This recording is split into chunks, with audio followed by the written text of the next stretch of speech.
The Rocket rewrote the Red Sox record books. I'm going to stand up. A new record.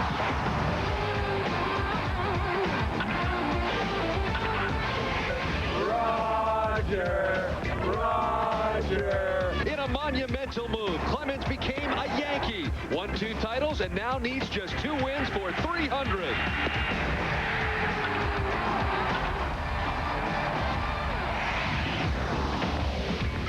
Live from Fenway Park, Nesson presents Boston Red Sox baseball. Tonight, the Red Sox take on the New York Yankees. Hi, everybody. I'm Don Orsillo, as always, joined by Jerry Remy. An interesting night tonight from Fenway as Roger Clemens goes after $2.99. Well, the fans at Fenway wanted to see Pedro last night. Of course, they couldn't because of the injury. They will see Roger Clemens tonight, and what a career it's been for Roger Clemens. I can't wait to see the reception he gets. It's usually been negative when he comes back to Fenway, but I think the fans hopefully will realize what this guy's about to accomplish with 2 more wins. Tonight, the Red Sox will have Tim Wakefield on the mound. We're back with the first pitch after this.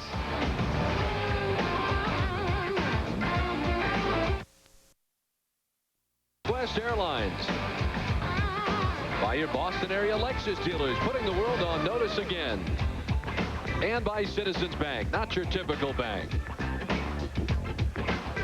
And good evening, everybody. Welcome back to Fenway Park. Don Orsillo and Jerry Remy on a chilly, raw night. No precipitation at the moment, but the wind is blowing in from left center field, and kind of a raw feeling here tonight at Fenway Park as the Red Sox and Yankees get ready to wrap up this first series of the season. And of course, tonight is the rubber game of the 3-game series after the fine victory last night for Boston. Everybody with the jackets on here tonight, and of course, perhaps drawing closer to history. Roger Clemens going after victory number 299 here tonight. Roger, when he went out to the bullpen, it was sort of mixed, but there were a lot of boos here in the ballpark, and I know that's something that perhaps you're a little disappointed about, but we will talk about that in a moment. Let's take a look at some of the incredible numbers for Roger Clemens. From 84 through 96, of course, with the Red Sox, 192 wins, tied with Cy Young, the one and only Cy Young. 2,590 strikeouts, 220 strikeout games, 3 Cy Young awards in a Red Sox uniform, and of course the 1986 AL MVP. And overall in his career, an amazing 6 Cy Young awards and 298 wins. It puts him 21st all time on that list. And some smattering of boos here at the ballpark. Yeah, it's been pretty much, Don, the same reception he's received every time that he's come back as a visiting pitcher, when it was with Toronto and, of course, now with the New York Yankees. And it doesn't surprise me that that's the reaction, and I'm sure that's going to be the reaction for the remainder of the night. But I also think, down deep, that the fans here in New England, as much as they like to get on Roger, certainly appreciate what he's been able to accomplish, not only in a Red Sox uniform throughout his career, but when he went up to Toronto, and also what he's done for the New York Yankees. I mean, you're getting the privilege of watching one of the best pitchers in the history of baseball. Roger, the other day, had the opportunity to talk about what kind of emotions he's had coming into tonight's game, if any. My emotions are the same here than any other start, other than the first time I came back. I mean, it was unlike anything else to go get out of your car and go to the visiting dugout when I was a Blue Jay, and everything that I did that time. After that, it's been, you know, pretty much the same, other than when you're a Yankee. I mean, they talk about getting booed or cheer, whatever. We get that at every stadium we go to. So it happens, and again, you can look at it as a respect if you want to. Well, an interesting night here tonight at Fenway Park, and a chilly one at that. The lights are on, and the Red Sox are taking the field.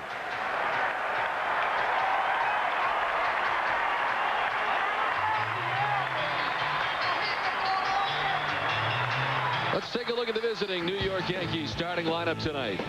Alfonso Soriano to lead it off at second base. Derek Jeter at shortstop, 4 for 10. 3 ribbies in this series. Jason Giambi at first. Bernie Williams in center. Hideki Matsui in left. Jorge Posada does the catching with Robin Ventura at third. Raul Mondesi in right field. And it's Todd Zeile, the DH tonight, batting 9th. The Red Sox defense is brought to you by your Boston area Lexus dealers. Tonight it'll be Bill Miller at third base. Nomar Garciaparra, the shortstop. Todd Walker at second and Shea Hillenbrand at first. Left to right, Manny Ramirez, Johnny Damon, and Trot Nixon. Doug Mirabelli, who does all the catching for Tim Wakefield behind the plate. And on the mound, Tim Wakefield making his 9th start, the record of 4-1 against the Yankees in his career. He's 4-6 with a one career save against New York. Last time out, a no decision against Anaheim. Went 6 innings in that game, gave up 6 hits and 3 earned runs. The Red Sox eventually lost that game 6-5. And the 4-man crew tonight consists of Dan Iasanya behind the plate, Alfonso Marquez at first, Rick Reed at second, and Tim Sheeta, the umpire, at third. Let's check tonight's game notes, brought to you by New England Toyota dealers. Clemens, 106-42 since 1997. The Red Sox 10-plus hit games, 28 of 45 games this season. And the Yankees, they've been struggling. 3-8 in their last 11 games. They came out quickly in game 1 of this series, won that one. They came out quickly last night, but the Red Sox bounced back to pick up the win in game 2 of this series. Where available, tonight's broadcast can be heard in Spanish by using the SAP function on your TV set. Buenas noches, amigos. Alfonso Soriano in on the right side to face Tim Wakefield. Soriano hit the first pitch of last night's ball game off the light tower in left, and got the Yankees off to a fast start. In fact, each of the first 2 games, they've come up with runs in the top of the first inning. 5 in game 1 and 2 last night. Soriano at .313, 13 homers and 33 runs batted in. His home run total has him one off the leader in the American League. Juan Gonzalez currently leading the AL. The Texas Rangers outfielder with 14 home runs.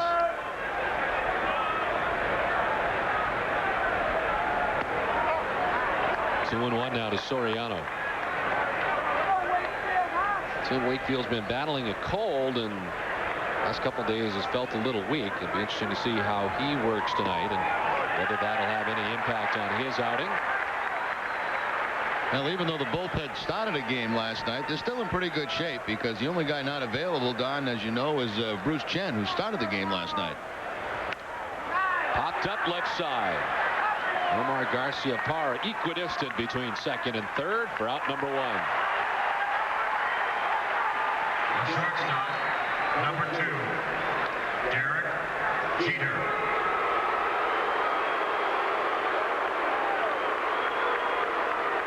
One down for Derek Jeter, totaling the .351 batting average. No homers and 5 runs batted in. Long time on the DL with the dislocated shoulder that occurred on opening night against Toronto at Skydome.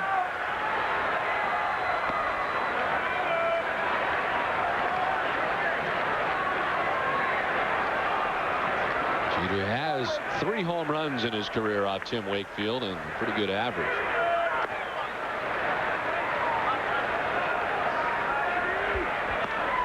Jeter was 2 for 5 here last night. Scored a run, drove in a run, and had a stolen base.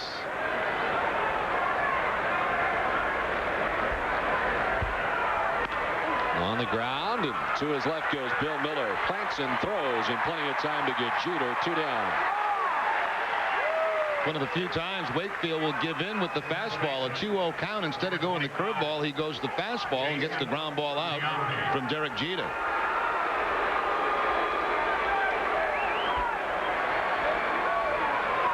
Jason Giambi with an average you don't expect to see next to his name. 201, 8 homers, and 27 runs batted in.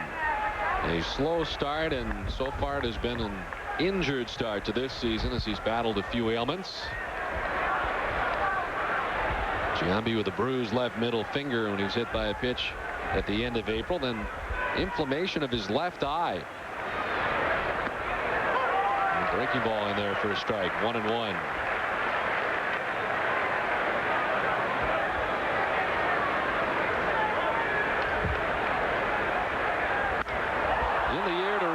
Nixon is headed back. This is carrying very well. It'll carry itself out of the ballpark. A solo home run to right field for Jason Giambi, his 9th. And for the 3rd consecutive night, the Yankees have scored in the first.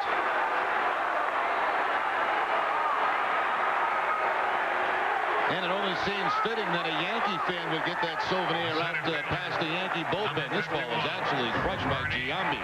The knuckleball that stays about belt high, and you're only going to keep this guy down for so long.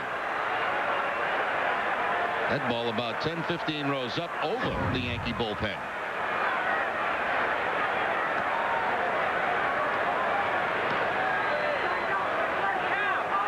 Bernie Williams with 2 outs and a run in. 292, 7 homers and 31 runs driven in. As he hacks at that one to even the count at 1-1. Yeah, Bernie, the switch hitter, elects to hit right-handed against Tim Wakefield. .250 career hitter against Wakefield with 1 home run. Williams is 0 for 9 in the series and has struggled. 3 hits in his last 24 at bats. Looking for his first hit of this series against the Red Sox. There's a strike. 2-2.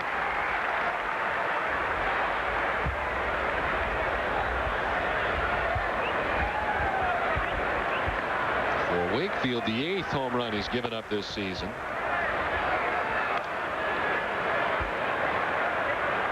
He leads the staff in that category. As Jason Giambi has taken him deep in the first. Bernie Williams strikes out. Yankees get a run. They get 1. Red Sox coming up.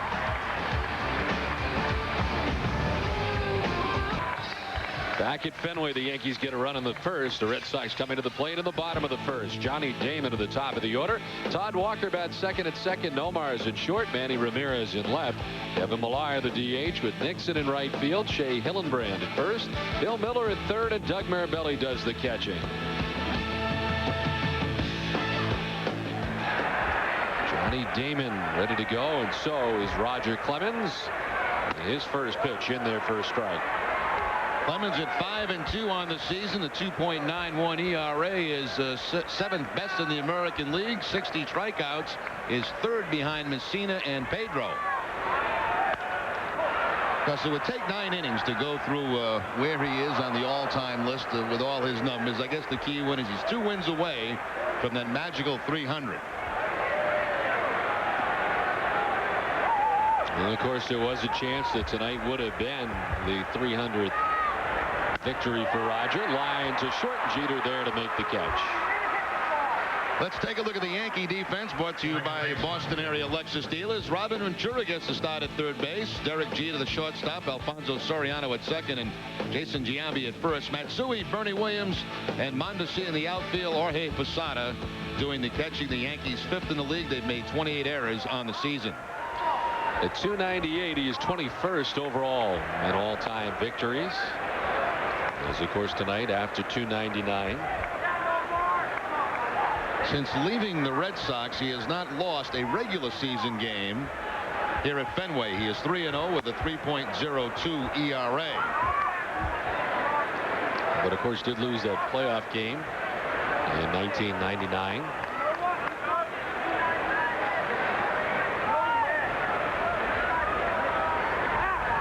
1-1 to Todd Walker. A little flare out towards left center field. Williams on the move. It'll fall for a base hit.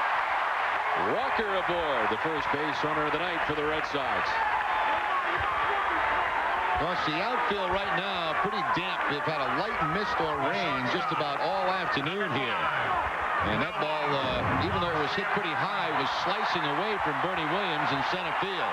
Drops in front of him for the base hit.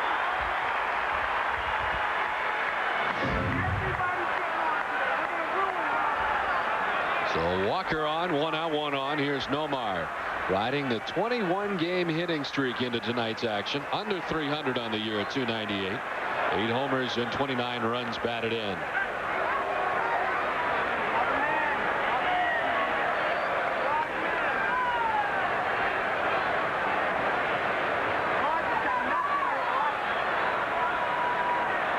Nomar had just 152 in his career against Roger Clemens. And another check on Todd Walker.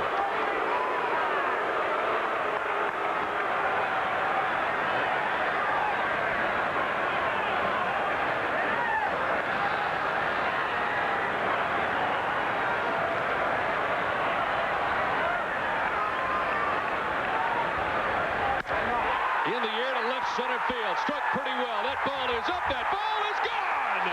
A 2-run home run for Nomar Garciaparra. The hitting streak at 22 straight, and the Red Sox take a 2-1 lead.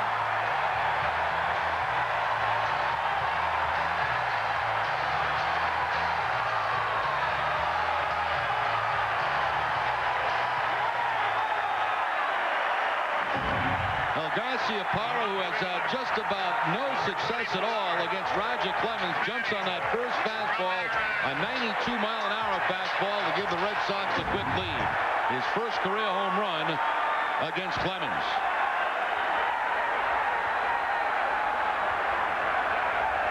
The longest hitting streak in the major leagues has been extended as a result of the 2-run home run. Here's Manning.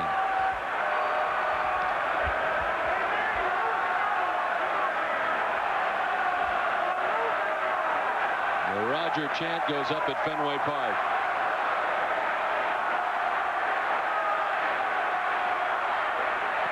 And he fooled on that pitch, down 0-2 very quickly.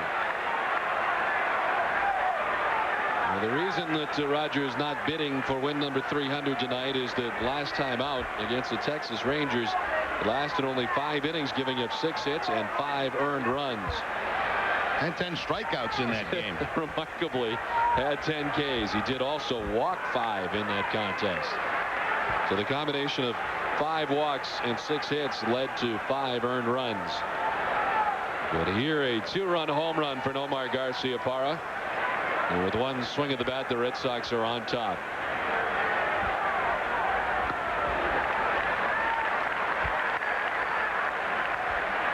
The majority of pitches from Clemens will be obviously the fastball and the split-fingered fastball, and he'll occasionally mix in the slider. He threw 1 slider in this at-bat to Ramirez.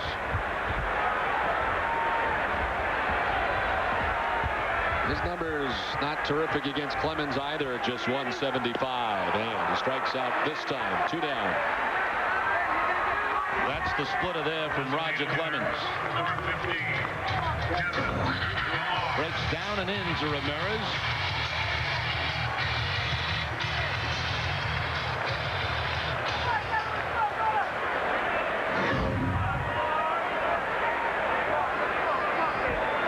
Two down for Kevin Millar, the designated hitter tonight, batting 5th in the Boston order. Millar checks in at 291, 5 homers and 24 runs batted in.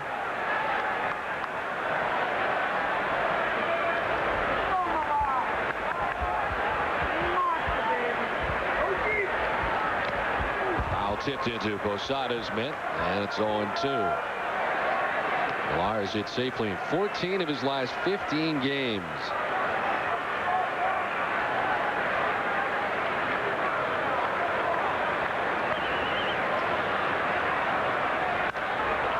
Fouled off the left side. Still 0-2 to Millar.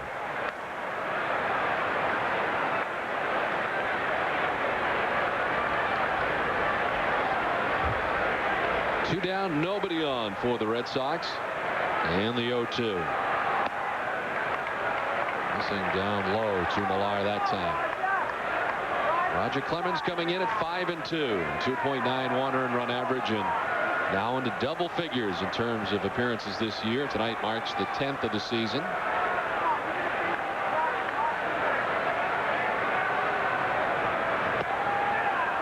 And it evens up at 2-2. Ever since that fastball for the home run to Garciaparra, a lot of split-fingered fastballs. Rogers had to throw 17 pitches here in the bottom of the first inning so far. And the count is run full on Millar. Well, one of his nemesis, certainly with the Red Sox, is waiting on deck. Trot Nixon would be next here with 2 outs in the inning if Millar can continue this, the bottom of the first. And it will continue. Millar with a 2-out base on balls. Right fielder, number 7, Trot Nixon. Well, certainly the battles these two have had in a short period of time have been epic battles, and the one at Yankee Stadium in which Nixon, and that was the Pedro Roger Clemens game in which Nixon was able to take him out of the yard. One of the great moments, and if you ask Trot Nixon, it is his favorite moment in the major leagues for him.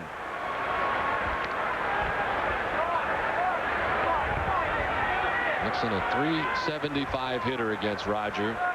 The home run I spoke of is 1 of 2 that he's had off Roger Clemens.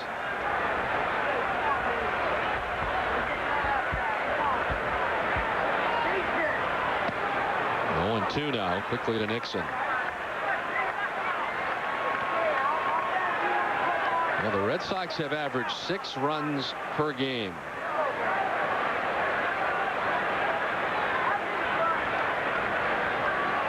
And the offense has been working at all cylinders lately. They get 2 here so far in the bottom of the first inning.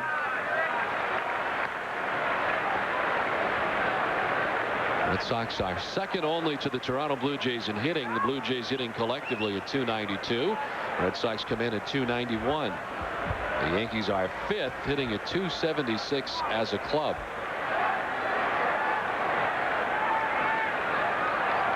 The 1-2, there goes Millar. The pitch misses for a ball. No throw from Posada. Uncontested to second base goes Millar.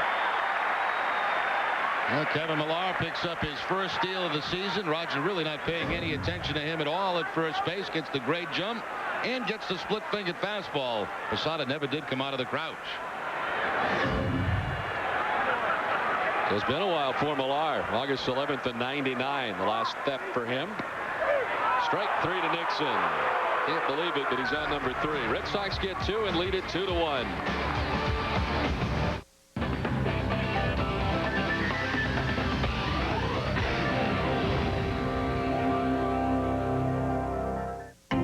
When the liquid fueled rocket was invented, WPI was there. Breakthroughs by Worcester Polytechnic Institute graduates have made the world better. When the airbag was developed, WPI was there. Our unique curriculum engages students in technology and society. When early antibiotics were created, WPI was there. They emerge well-rounded, ready to make a difference. When tomorrow's innovations are made, I'll be there.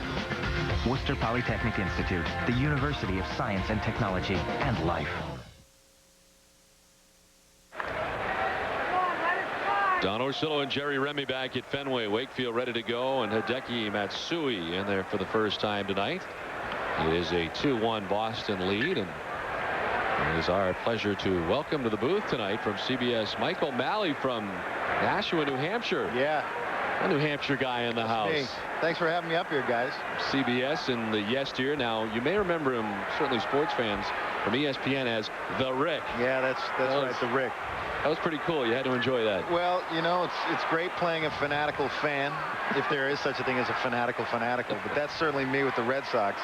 And it's great to be here with you guys. I watch the games on the satellite out in L.A. It's just fantastic to be here. I know how much your listeners love to have actors make commentary on on baseball games. So, hey, why not me? You had a chance to do commercials with Garcia, Parra, and Jeter, too, right? Right. Exactly. I did a couple commercials for Fleet Bank with Nomar and Derek last year, and they're fantastic guys. I mean, really just good, solid dudes. Now, was that all set up for television? Were they actually in the same place at the same time? They actually were, but you know what's interesting?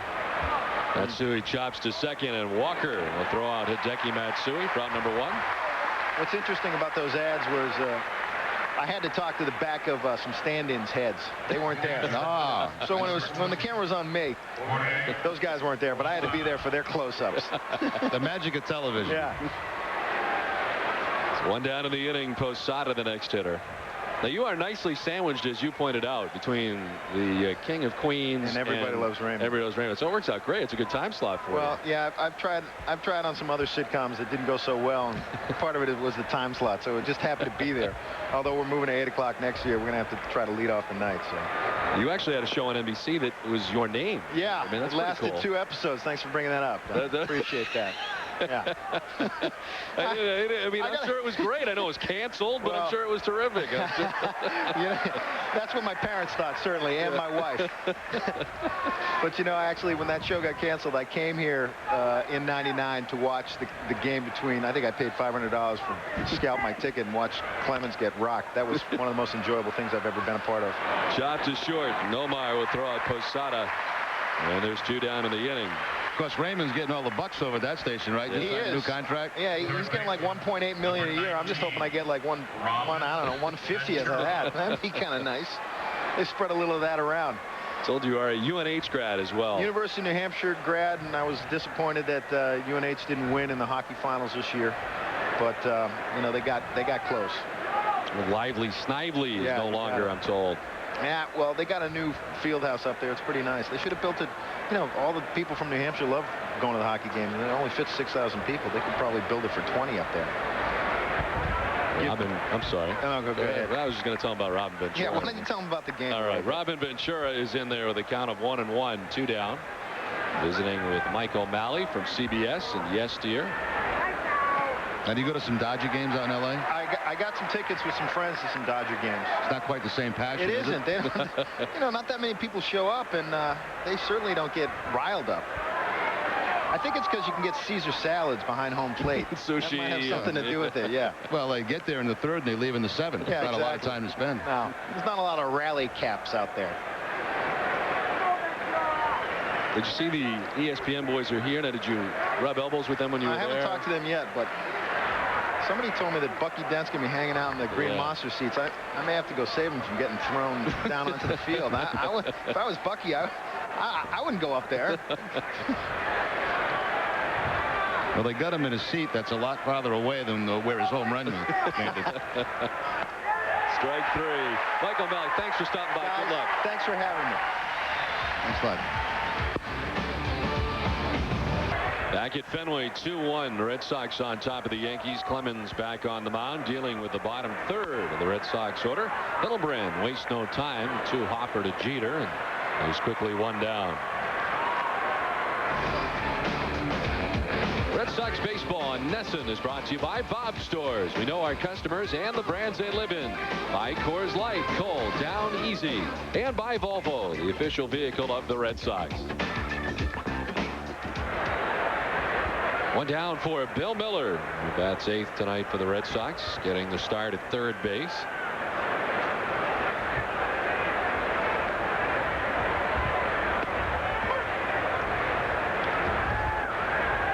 Bill Miller at .376, 3 homers and 19 runs batted in.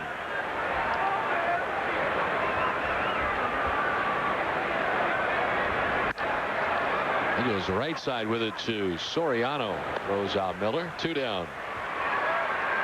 Well, game time is Miller time at Fenway and on Nesson. Stop by a participating Fenway area retailer before the game, and you can win free tickets to the game. End up on Nesson in the game time is Miller time. Fenway seats.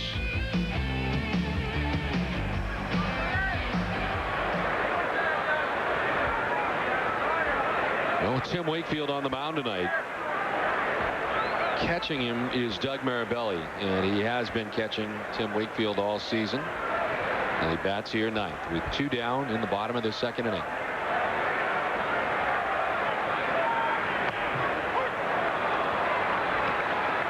Marabelli at .241, 2 homers and 7 runs batted in.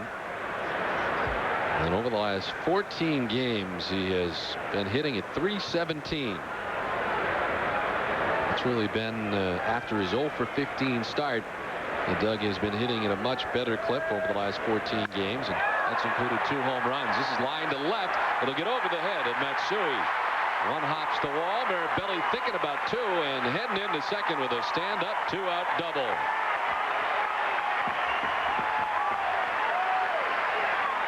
Marabelli now with 3 doubles on the season. He's only faced Clemens 4 times and now has 2 hits against Roger. That fastball down and in a hard line drive up over the head of Matsui. Matsui struggled a bit in this series defensively out there in left field. He's taking some interesting routes. Yeah, but on that line drive, I don't think he had much of a chance. Last night especially, as Marabelli 3 doubles now in the year. And those have all come in the last 14 games. 2 down. Johnny Damon lined out to shortstop his first time up. Damon has now hit safely in 8 of his last 9 games. And looking for his first hit tonight after lining out to Jeter his first time up.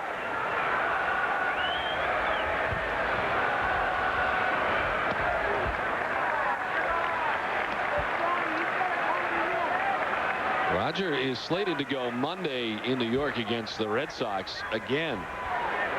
The matchup that time had him matched up against Pedro Martinez. If Pedro had been all right, chances are we'll not see Pedro Monday. But Grady Little saying before the game tonight that there is a chance that we will see Pedro in that series at some point in New York. not likely Monday, but perhaps Tuesday or Wednesday. Said before the game that he felt like Tim Wakefield would be able to go on the 5 days rest, which would have Wakefield going against Clemens on Monday, and then they could back off maybe another day or see where Pedro is at that point. But he didn't rule it out. I think that's all that Red Sox fans wanted to hear, is the fact that it is indeed a possibility that Pedro could pitch in New York. Yeah, but they're still going to be very careful with him. I mean, unless he's 100%, I'm sure they're not going to run him out there against the Yankees next week. But everybody does seem relieved. The MRI results were very good. 3-1 popped up into shallow right. Soriano heading back. And over the shoulder with the catch for the final out of the inning. We have played 2-1 Boston. Don Orsillo and Jerry Remy back at Fenway, ready for the top of the third. 2-1 Red Sox on top of New York, and Tim Wakefield enjoyed a 1-2-3 second as he deals with Mondesi, Zeal, and Soriano here in the top of the third inning. Raul off to a much better season already this year than what he had last year. 313, 8 homers, and so far 25 runs batted in.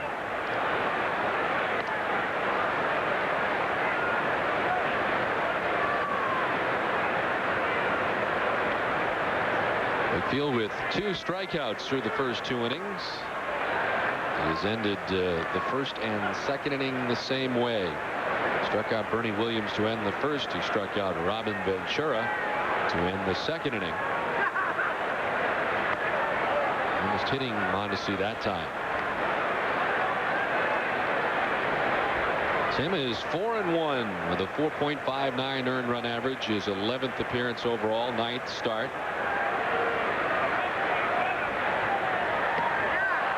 Mondesi with a big hat lunging. Yeah, Wakefield now 1 win away from tying Tex Houston and Bill Monbouquet at 9th on the all-time list. Wakefield with 95 as a Red Sox. And the first walk of the night given up by Tim Wakefield. Well, tonight on NESN, tune in to Boston Globe Sports Plus. Guests include Ron Borges, Nick Graffato, and former Red Sox infielder John Valentin, plus a one-on-one interview with Roger Clemens tonight after Red Sox baseball on NESN. That is live, and that is from the place.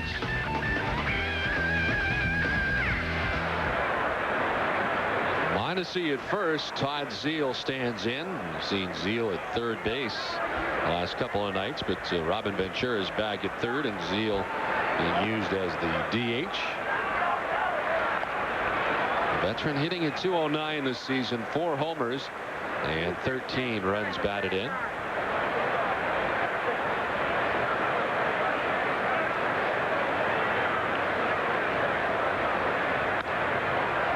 At first was Mondesi. He didn't go anywhere, and then was fouled off. This combination of Wakefield and Mirabelli have been very successful at throwing out base runners. As Wakefield helps, he gets the ball home very quickly, and if Mirabelli can catch the knuckleball, they got a good chance of throwing a man out.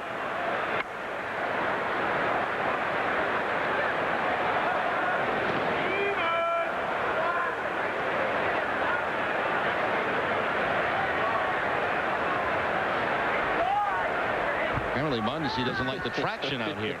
That's what he's pointing at. It appeared to be the dirt and trying to get back. Zeal takes it the opposite way to right center field. Over moves Nixon, and he's there for out number 1. Well, H.B. Hood is rooting for the Red Sox and kids throughout New England. Each time the Red Sox strike out an opponent, make a double play, or hit a home run at Fenway, Hood donates $100 to the Hood Home Team Advantage Fund, which in turn benefits children's hospitals all over New England.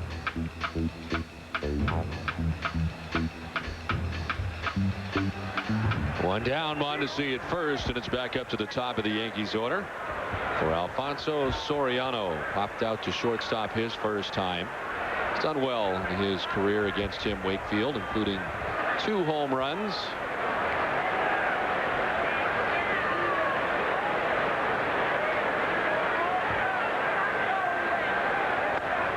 And the pitch out, nothing doing. Mondesi still at first base. So we're getting a little jittery over there, and He's been giving the Red Sox the impression that he may be taking off. He does have 9 thefts on the year.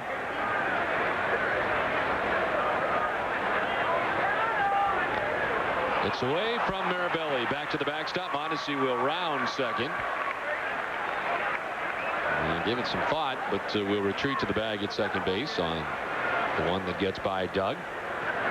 Well, I'm sure Mondesi prefers to get there this way. There's a knuckleball. Tried to backhand it. Did Mirabelli gets by him. Mondesi, you could see earlier complaining about the traction out there where he gets his lead. Well, didn't have to worry about it that time. He ran right over that traction. Wild pitch charged to Tim Wakefield has Mondesi in scoring position with 1 down.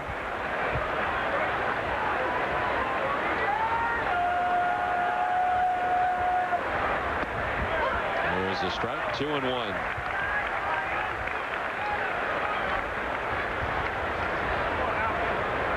Soriano hitting a solo home run here last night as Wakefield goes back and bluffs. Trying Mondesi back towards the bag. Home run last night, the 13th of the year for Soriano. It is the 5th time that he has led off with a home run this season. Now a pickoff play. Mondesi has to dive back at first, and a nice play by Walker to keep that from center field. For the longest time, Walker was standing right at second base, and Mondesi kept on increasing his lead, so they tried the pickoff, and a nice play by Walker to save this ball from going into center field. He's going to one-hop him, has to make the backhanded play.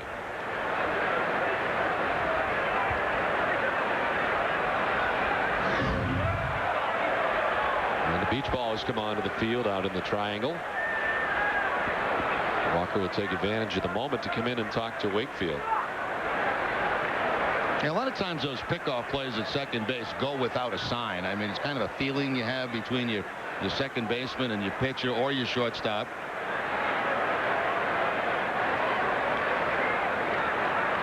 The problem is when the feeling is not mutual. Now that's when you hope the pitcher doesn't, spin and throw. And he got problems. Or you go to cover and he doesn't go, and then you're totally out of position too. And right? then you hope he steps off. It helps you out.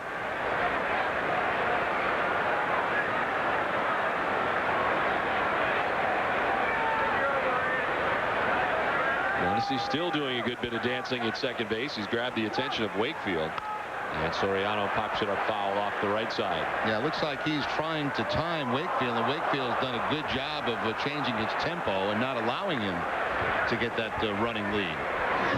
There's all kind of different ways to give signs. Some go directly between the infield of the pitcher. Some will go from catcher back to the pitcher. If a pickoff play is put on, second baseman might give it to catcher. He'll then give it to the pitcher. I don't know how anybody remembers all that. That's not that difficult, really.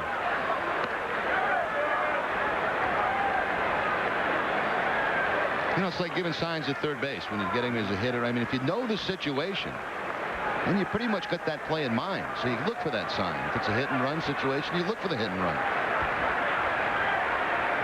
The off pitch. Soriano sends it to left center field. It's down for a hit. Mondesi will come around and score as Damon collects it out there. And the Yankees have tied the score at 2.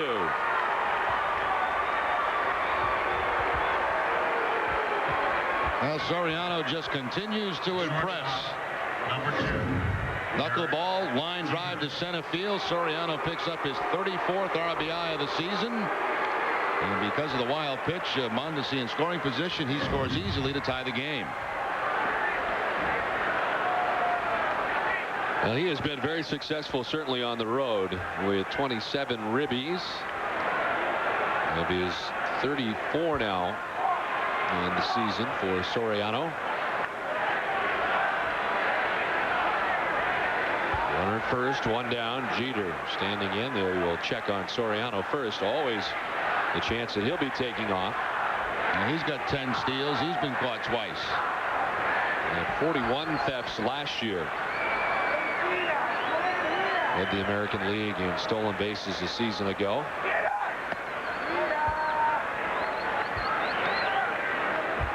The next pitch by Tim Wakefield will already be the 50th of his outing. Through 2 and a third inning so far here tonight.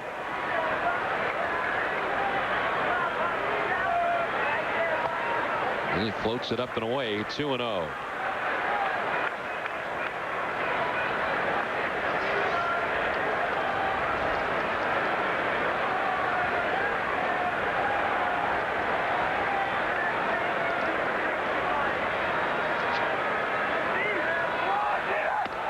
Well, bluffing at first as Jeter takes the strike.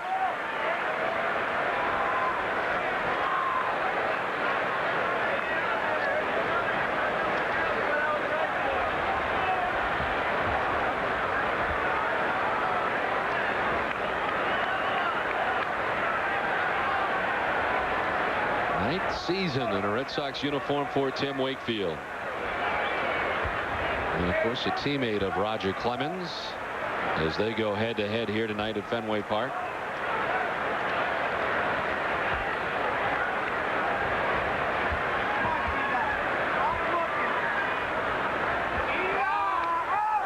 Sliced foul back to the backstop. 2-2. What kind of leader was Roger when he was here? Pretty much quiet. You know, a little bit different pitches, obviously, working once every 5 days, and pretty much on their own programs between starts. So it's, you know, I would say a quiet leader, lead by example. More for the pitchers and the position players, or for everybody? I would say that obviously it was helpful to the pitchers that were here. In the air to left center field. Incoming is Damon. Johnny will get there for out number 2. I guess my point being, and you probably should have asked Tim Wakefield perhaps before the game, but I wonder what kind of impact he might have had on a Tim Wakefield at that stage of his career. Well, Wakefield, you know, probably not much. Two totally different types of pitchers. I mean, Clemens a power pitcher. Wakefield's in a league by himself. I mean, you know, who's to help him? On an island. Phil Necro. It's one of the things that Tim used to say about when Kerrigan was here. You know, Kerrigan had the reputation of a great pitching coach, and he says he couldn't help me.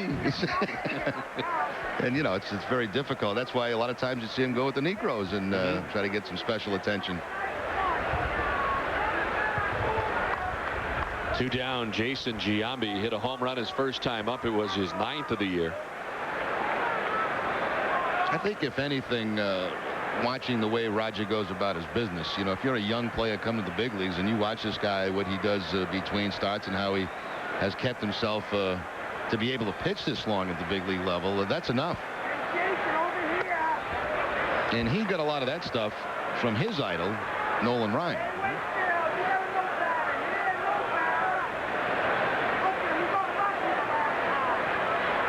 His workout regimen has been well documented, and he certainly took Andy Pettit under his wing, and Pettit has kind of subscribed to that workout theory. And therefore a strike.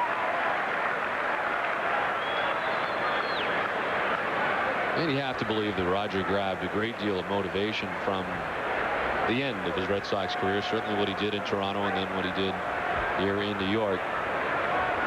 Seemed to resurrect his career as that will miss to Giambi. Surrounded the plate, and it's 3-1. Well, Wakefield gave in on the 2-0 with a fastball. Let's see what he does here. 3-1. Knuckleball just outside.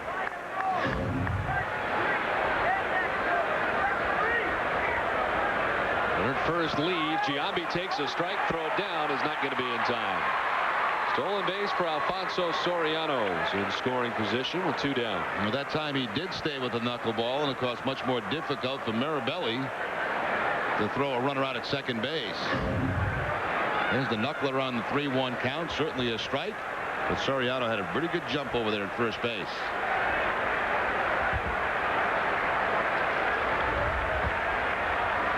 Full count to Giambi. Laced foul down the right field line. By the way, I agree with your comments about when Roger left Boston about getting reborn again. I don't think there's any question about that. The initial reaction when you leave a place you've been a long time is, okay, I'm going to show you now. And I think, you know, that means something to a guy, and he proved that up in Toronto. The fire he had up there did not appear to be the same kind of fire he had here at the end of his Red Sox career, if I'm not mistaken. Well, he didn't have much help here at the end either. The 3-2 is a strike 3 call. Giambi is gone. So the Yankees, they get a run. We're now tied at 2. Back at Fenway, ready for the last of the 3rd inning. Now tied at 2 as the Yankees gather a single run in the top of the 3rd inning. And Todd Walker leads it off. Walker, Garcia Parra, and Ramirez face Roger Clemens here in the 3rd inning. Walker singled and came around on the 2-run home run Garcia-Parra in the first, and he's got another hit here, this time to lead off the last of the third inning. The Red Sox baseball on Nesson is brought to you by your Lincoln Mercury dealers and by LoJack. Keep it close.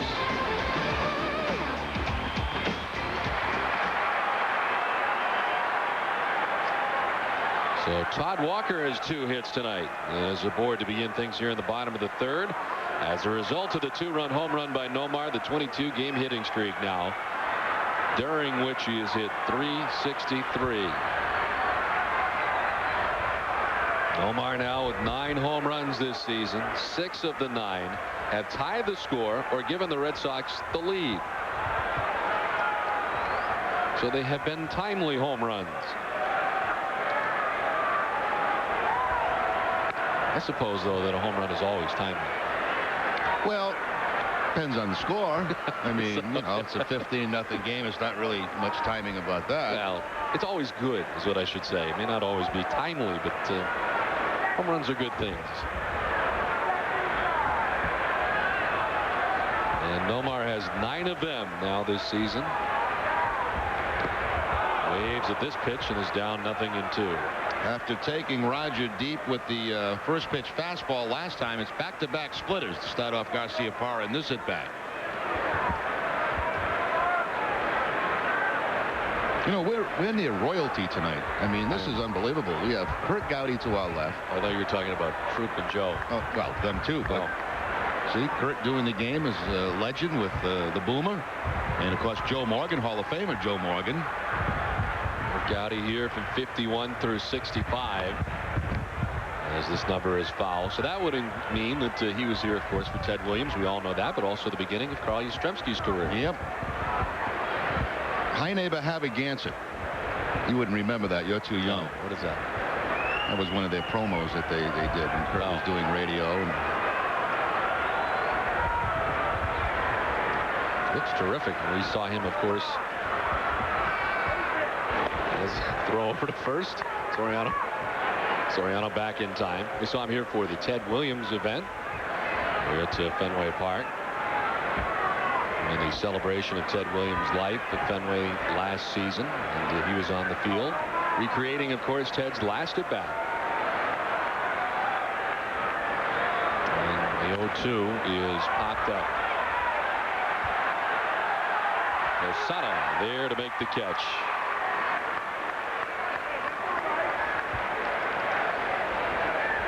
Let's check in with Tom Caron. Tom? Well done. Bucky Dent in New England lore will always be married to the wall. Tonight he's sitting above the wall. You're managing the Columbus Clippers, the Yankees AAA team, and you got a night off before playing Pawtucket tomorrow, right? Got a night off and got a chance to come and sit up on the wall, and it's really a different view up here. It's really a great seat. Got to ask you, how strange is it for you to be sitting on top of this wall at this park? This is really weird. I mean, it's 25 years ago, you know, when I hit the home run, nobody would ever thought they'd have built some seats up here that you could sit up here and watch a game, but it's really neat. You had to know, coming to Fenway when the Sox are playing the Yankees, you'd hear it from the fans a little bit. Have you heard it much tonight? Oh, just a little bit. You know, not a whole lot. You know, a lot of the fans, you know, were young back then, and they said, "Hey, you broke my heart back then." But you know, they've been pretty good. Is your name almost more famous here in Boston than in New York because of that home run? In a different way. A very different way. Yeah. Bucky, thanks for joining us. Thank you. Bucky Dent with us in the monster seats. Guys, back to you. All right, Tom, thanks very much. Tomorrow night's first game of that series between the Columbus Clippers and the Pawtucket Red Sox will be right here on Nesson. Now, where he is sitting, the home run didn't actually go there. I mean, he is a couple rows back, is he not? I mean, it didn't quite get that far. no, not quite where he's sitting. No. No, I mean, it was. Where is he anyway? Oh, he's to Second, the right of that yeah. target. No, he didn't go anywhere near that place. He was down in this area over here, just kind of scraping. I saw your eyes start to twitch again. You're all right? No flashbacks at the moment. You're still okay with it? Way over there. Bucky's a terrific guy, and he was a terrific player, too. Very steady. You mentioned, I think, in the pregame, I hear voices often, but I think I heard you say that that it was not that was the reason you lost. No, absolutely not. I mean, that made it a 3-2 game. That didn't help any by any means, but that was not the backbreaker, that's for sure.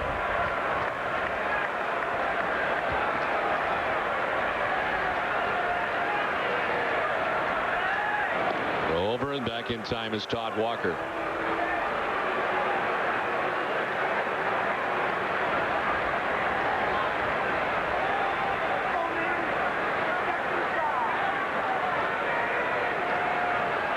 Anytime you see Curt Gowdy, you think of all the great calls over the years. Certainly I do. I don't know how many of you remember, but there are some great ones.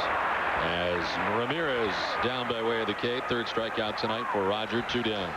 Second time he has struck out Manny tonight, and both times on that split-fingered fastball. Roger's got a pretty good one working for him in this game tonight. See the bottom fall right out of that. But interesting, you know, Manny has not had great success. Probably about a 150 average, but he does have 3 home runs in his career against Roger. So if Roger makes a mistake, and then Manny capitalizes on it, but it hasn't happened that often.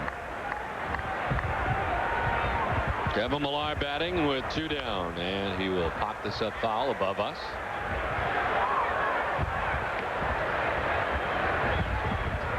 Now, of course, Curt Gowdy made the call on Ted Williams' last home run here at Fenway Park. And then right after that, of course, Ted announcing his retirement. They were very close. Did a lot of fishing together. My understanding is that he got wind that that was going to be the last game for Ted, even though they had a series left, and he knew. He might have been the only guy Ted talked to. I'll tell you who was excited, the Boomer. He was very excited about getting a chance to work with Curt tonight. And Joe Morgan in town as well.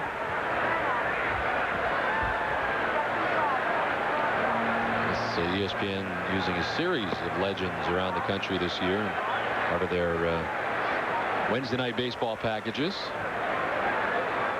Now, you mentioned the last at bat. Let's take a look. 1 out, nobody on, last of the 8th inning. Jack Fisher into his windup. Here's the pitch. Williams swings, and there's a long drive to deep right. That ball is going, and it is gone. A home run for Ted Williams in his last time at bat in the major league.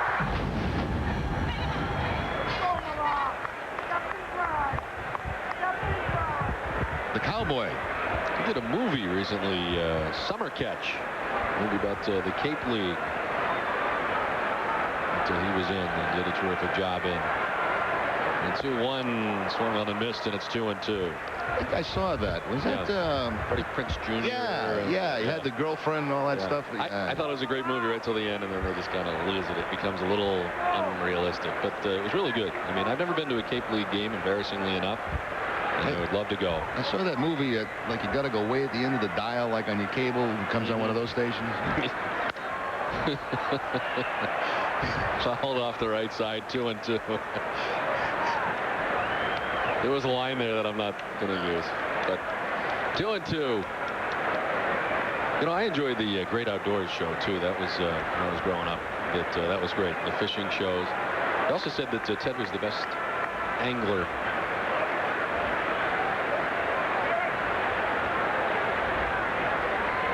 You didn't enjoy the Great Outdoor shows? The American Sportsman. That's what I'm looking for. Yeah. Yeah. That Great Outdoors show you're talking about. Yeah. Great Outdoors. I don't know where that came from. I guess I made it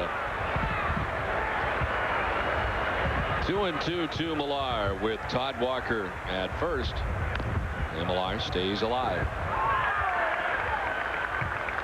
Roger Clemens has just thrown his 50th pitch tonight.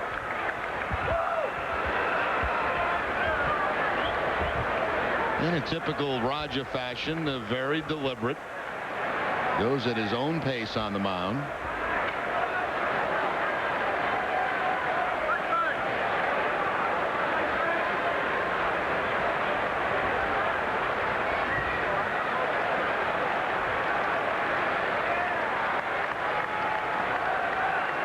Ready with the 2-2, and it is grounded outside at third and foul. Catchers ever made a big difference for him? I know Rich Gedman was a guy that caught one of it. You know, he was a guy that he was a regular with. Of course, Hasselman caught his second 20 in the game. But does it matter? I don't think so. No, I've never heard him really have a preference. You know, want to have a guy named as his catcher. That never did come up in his time here at Boston. Runner is off to pitch a ball. And this goes into center field. Walker will pick himself up, but Bernie Williams gets it quickly, and Walker was flat out. diving into second base, so he will remain at second with the stolen base. And a full count on Millar. Well, Posada knew that he had to be quick on this, and he just lets it fly. Not even close to the second base bag. Kind of a side-on delivery. It just tails way past Soriano. And the stolen base for Todd Walker, his first of the season. To the go-ahead run in scoring position here with 2 outs, the 3-2. Millar strikes out. 4th K for Roger. Red Sox gone in the 3rd. Played 3, tied at 2.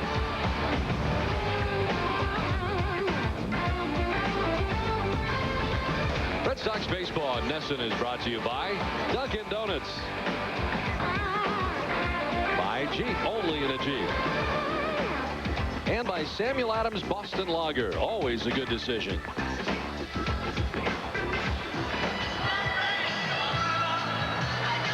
Back at Fenway, tied at 2.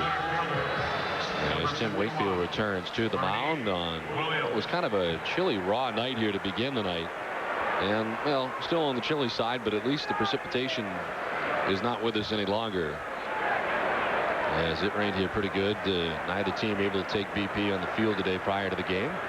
Well, Bernie's going to try something different this time. He's going to hit left-handed against Wakefield. Last time right-handed, this time left-handed.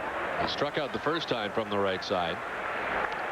So he hopes for a better fate this time. A .241 hitter against Tim Wakefield with a home run. As always, we'd like to thank our friends from Dunkin' Donuts who have dropped by the usual refreshments and donuts. Interesting defensive alignment from the Red Sox as Tony Williams will take a ball in shallow and left, as he customarily is Manny, but fairly deep in center is Damon, and Nixon around and right.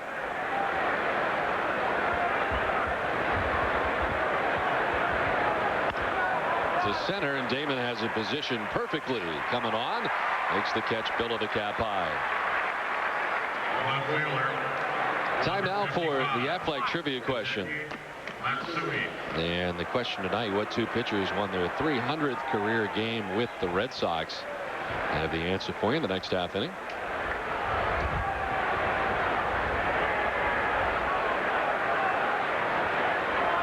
Hideki Matsui grounded out to second base his first time.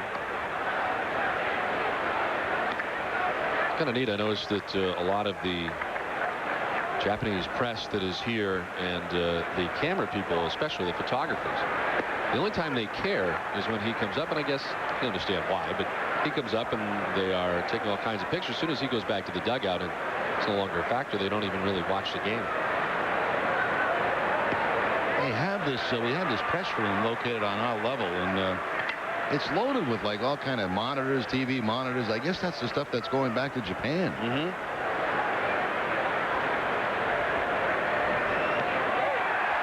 Strike 3 to Matsui. Strikeout number 4 for Tim Wakefield, and there's 2 outs in the inning. You know, wondering in that at bat how many knuckleball pitches there are in Japan. How many knucklers that Matsui has seen in his major league career.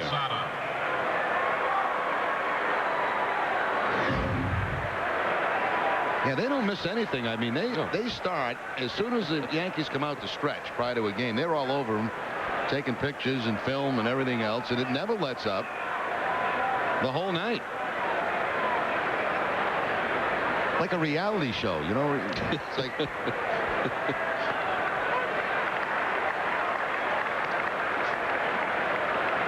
who do you like tonight, Clay or Rubin? You know what? I don't know. If I couldn't pick either one of them out of a lineup. I haven't seen it at all. How have you seen it working every day? Walker to his left, and he throws out Jorge Posada. 1, 2, 3, 4 for Wakefield. We're still tied at 2. Back at Fenway, ready for the bottom of the 4th inning, tied at 2. Roger Clemens back on the mound, dealing with Trot Nixon, who struck out looking back in the first inning. Nixon, Hillenbrand, and Bill Miller featured here in the bottom of the 4th inning.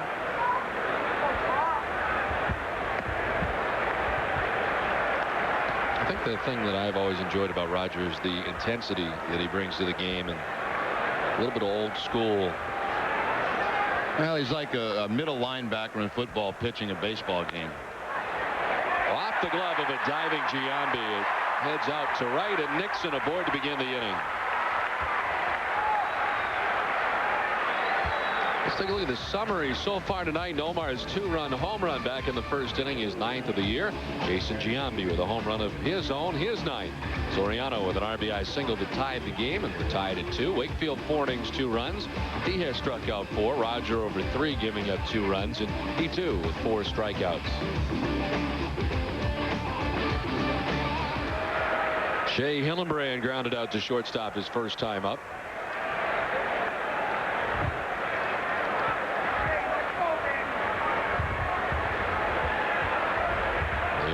Nixon a base hit on that play at first base, as Giambi had to dive to make a bid, and it went off his glove, but a hit for Nixon.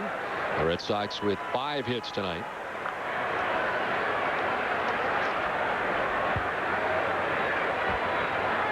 Red Sox had 11 hits last night, and with the 11 hits, the 28th game that Boston has had 10 or more hits.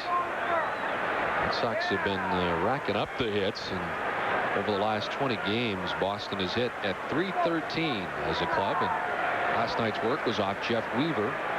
Got the start for the Yankees in Game 2. The only team in the American League that has a higher average and more hits, the Toronto Blue Jays. Toronto starts tonight at a .292 average. Red Sox .291.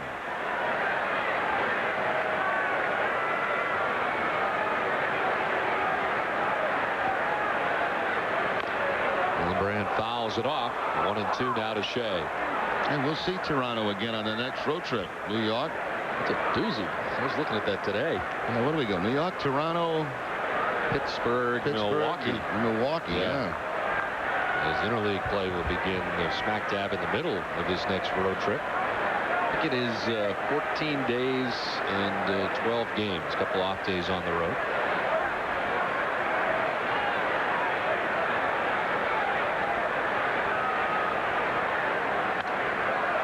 The right side. They had to figure a big one was coming up with the length of this homestand for the Red Sox. They still have the 3 games left with the Cleveland Indians over the weekend after an off day tomorrow.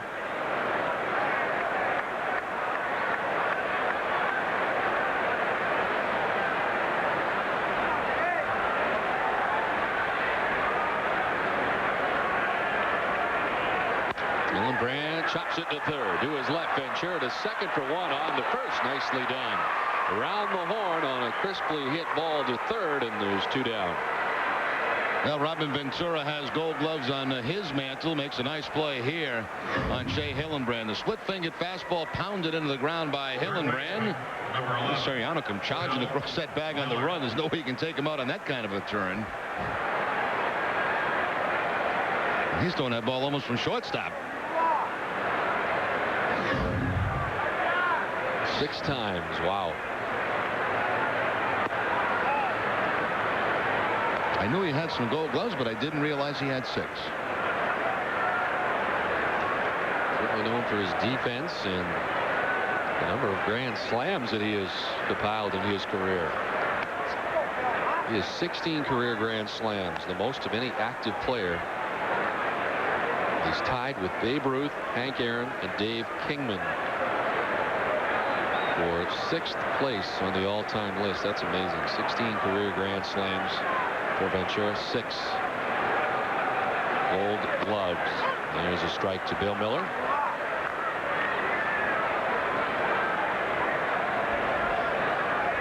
Quite a month for Bill Miller, the month of May.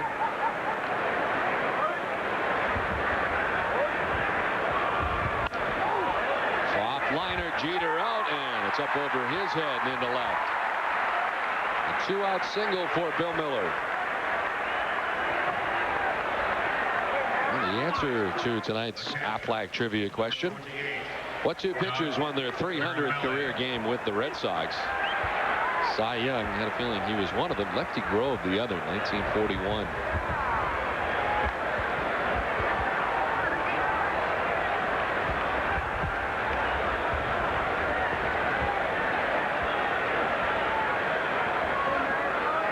Doug Marabelli doubled his first time up.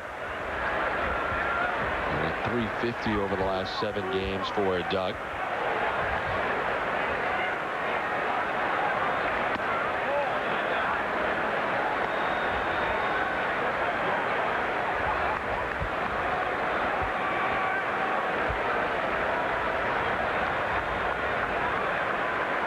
Clemens, 40 years of age. Throw over to first base. Miller back in. Plenty of time. Well, you hear a lot about his workout regimen. I wonder how much it has changed over the years and whether it has increased as the older he has gotten over the course of his career. I'm sure it has. And I'm sure it has, especially in the offseason. I guess it has to change after you get, what, about over 30 or somewhere in your early 30s, a little bit from what you've done over the years? I'm not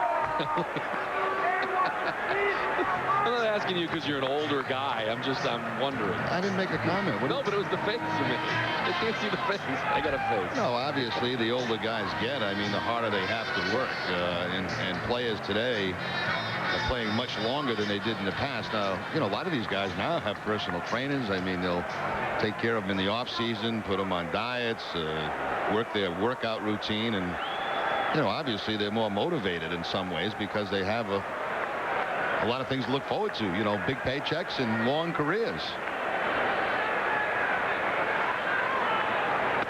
2-0 to Marabelli. It's in there for a strike. And it used to be when you rolled around 30, 31, you were old for the game. Well, I mean, many players now are playing late into their 30s and being very, very good players. David Wells turning 40 yesterday. The 2-1 to Marabelli. He's in there for strike 2, and Rogers evened it up at 2-2. Paul Carroll tells me there are 13 players in the big leagues now over 40 years old. David Wells just turned 40.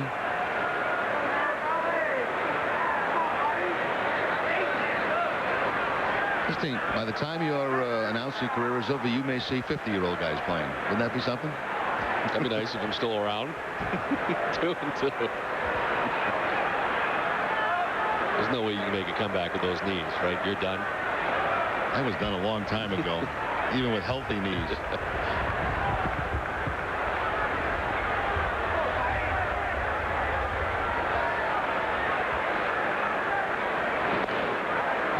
Check Ricky Henderson to what, 43, 44 years of age, still trying to come back to the major leagues. I don't quite understand that. First ballot Hall of Famer, and I don't know. You know, sometimes it's tough to give up. 2-2. Sliced foul off the right side. Hamilcar had a funny line one time. We were talking. He said his basketball career was just about over, and he said, well, now I can start my baseball career because in baseball I'm still young.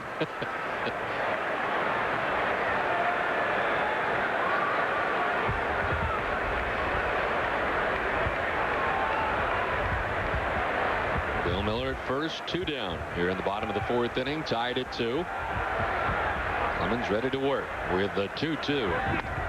Got him. Went up top to do so. 5th strikeout for Clemens. We've played 4, tied at 2.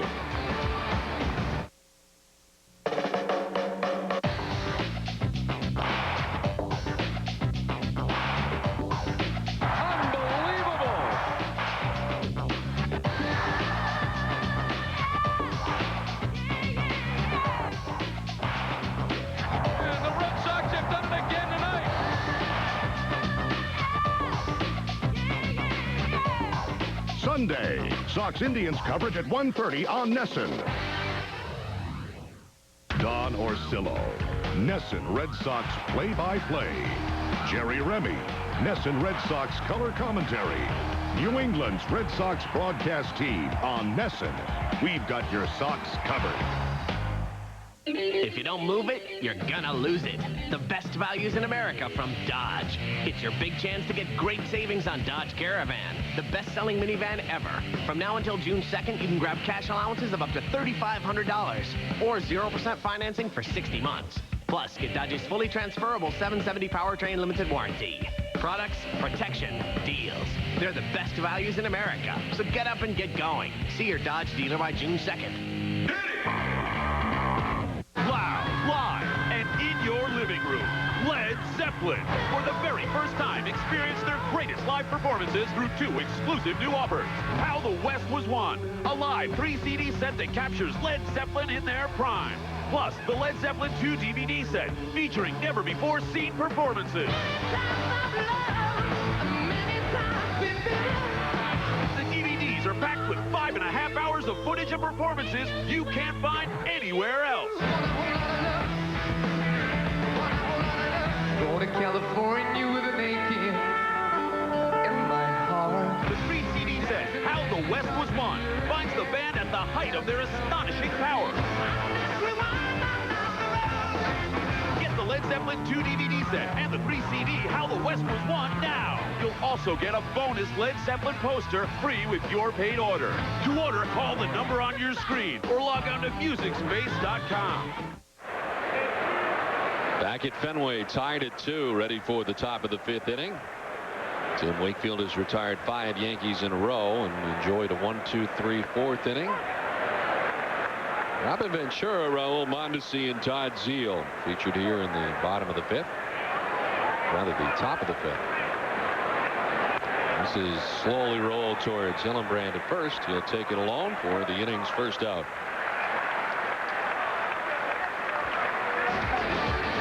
Red Sox baseball in Nesson is brought to you by Crown Royal. Enjoy its smooth taste with friends tonight. By New England Toyota dealers. Get the feeling. And by Citizens Bank, not your typical bank. 1 away, 6 in a row. Retired by Tim Wakefield. Raul Mondesi, who's hit at just 190 against Tim Wakefield, and his career as a member of the Toronto Blue Jays and also with the New York Yankees. They faced him as a member of the Dodgers at 1.2.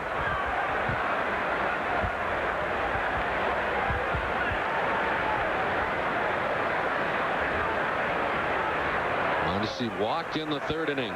Came around to score the 2nd New York run, which tied the game in the top half of the 3rd inning. An RBI for Alfonso Soriano.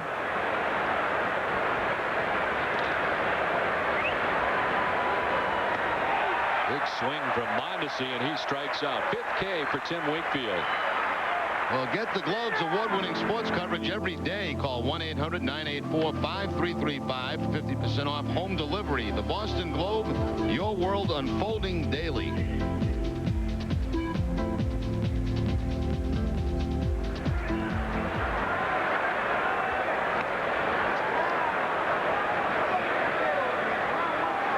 Tim Wakefield has thrown 75 pitches tonight through 4 2/3 innings. And he has 5 strikeouts and now deals with Todd Zeile, number 9 hitter. Yeah, matching Clemens in the strikeout department. Both guys with 5.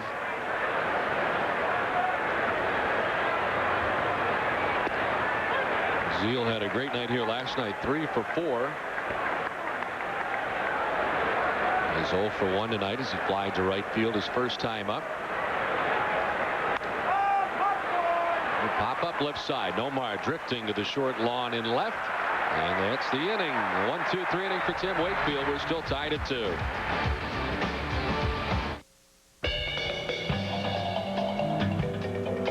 Behind him is a 400 square foot deluxe bachelor with a partial view. In front of him is a junior executive semi-private with no view. But right now, life is perfect. On the open road, in complete control of an Acura RSX. One of Car and Driver's 10 best. It's hot. It's cool. Check out what just popped up.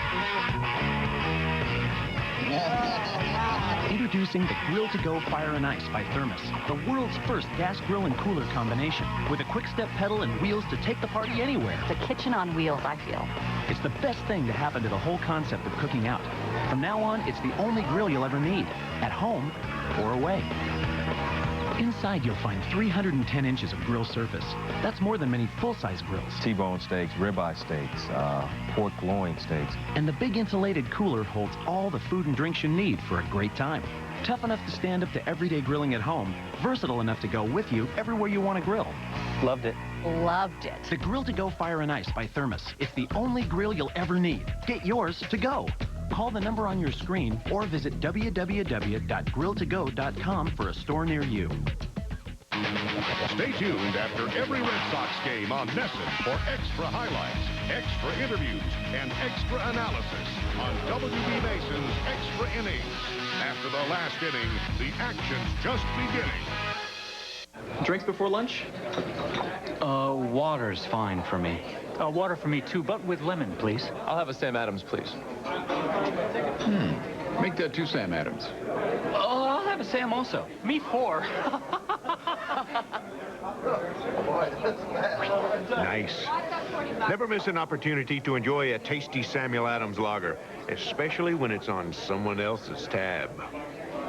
Samuel Adams, always a good decision. Back at Fenway, ready for the bottom of the 5th inning, still tied at 2. The top of the Boston order, Johnny Damon to lead it off. Damon's 0 for 2 tonight. He's lined out and popped out. Eddie Little was asked about Johnny Damon before the game and was happy that Johnny's really been coming around lately at the plate, getting on base more. As that one's in there for a strike. And really, you look at all the runs and offense the Red Sox have had, and it has been done without Johnny Damon getting off to the same kind of start that he had a year ago at the top of the Boston order. 2:59 coming into tonight's action for Johnny. Well, you know, we were anxious to see the response to Clemens tonight from the Fenway crowd. It's pretty much the same as it had been in all his other starts here at Fenway Park. Just about everybody here rooting against Roger.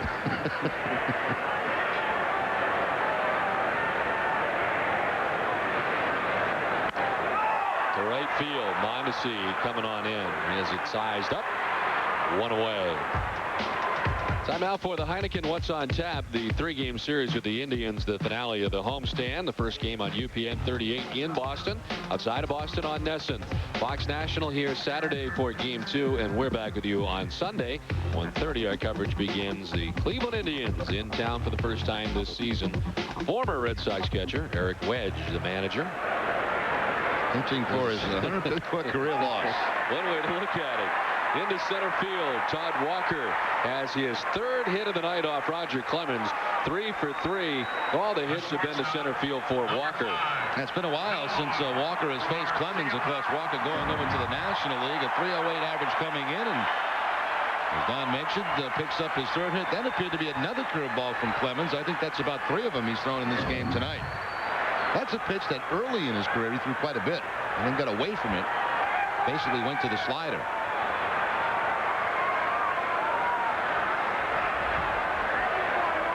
One down, Walker at first. Nomar Garcia-Parra hit a 2-run home run in the first, and he chops this outside of 3rd. Home run number 9 of the year for Nomar back in the first inning, extended the hitting streak to 22 games. And at the time, put the Red Sox on top 2-1. The Yankees have gathered a run since in the top of the 3rd, and they're tied at 2 into the bottom of the 5th inning. Hard stuff inside.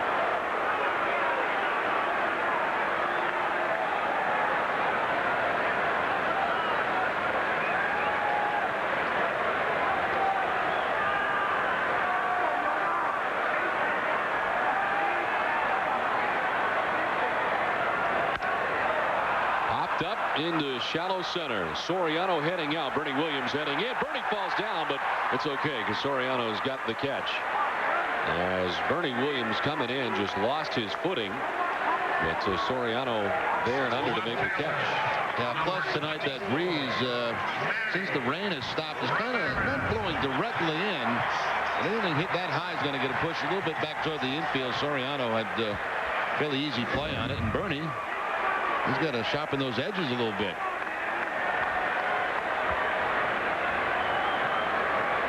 Another hockey turn. 2 down, Walker at first, and they will check on Todd Walker.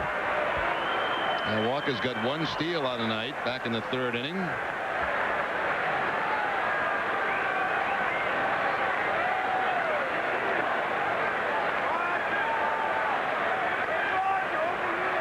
Manny Ramirez 0 for 2. He's done the same thing twice tonight. That strikeout against Roger Clemens.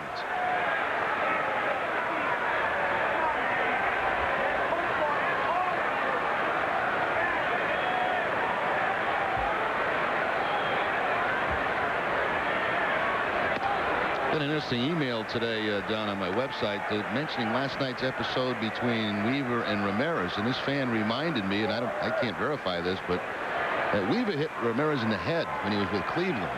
Really?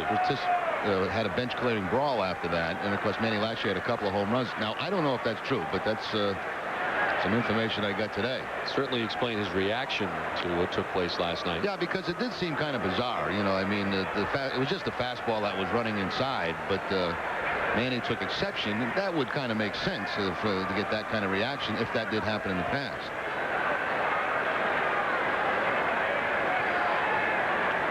Of course, at that time, Weaver with the Detroit Tigers. And those two teams will be matched up quite a bit.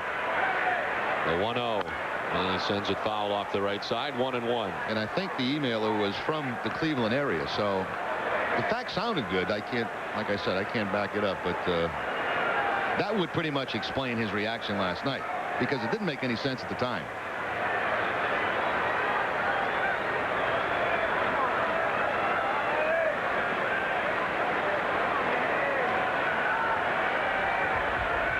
The 1-1.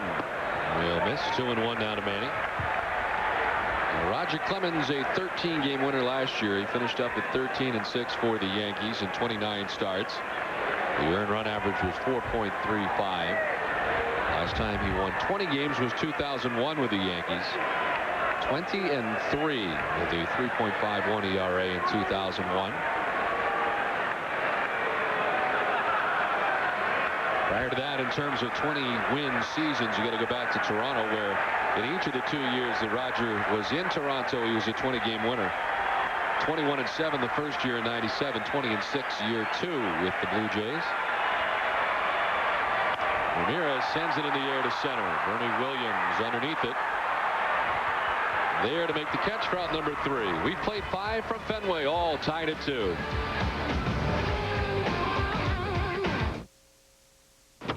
Hey, Joe. Hey. We can't take him to the coast with us. You mind? The coast, huh? Yeah. This is where we're gonna be. There's his acupuncturist. Hey, I've never taken care of a weasel before. It's ferret. If you guys have to do duties, just let me know. Have a great time. See ya. Why wait?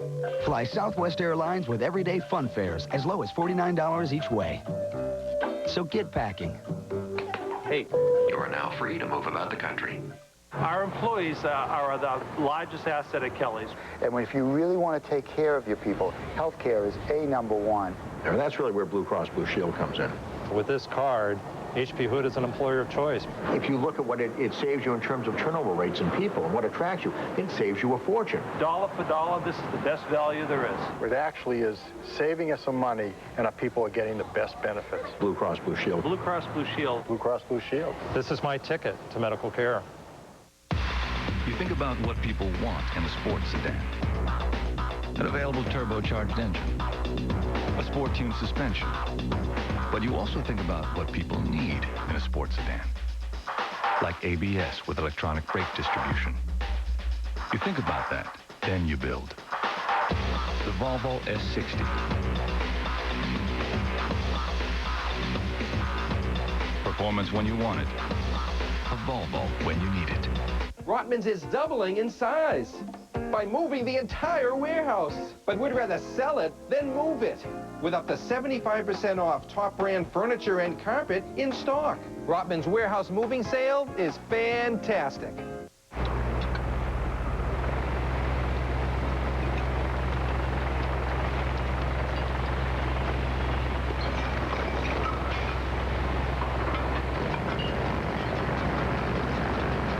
There's a better way to stay cool this summer.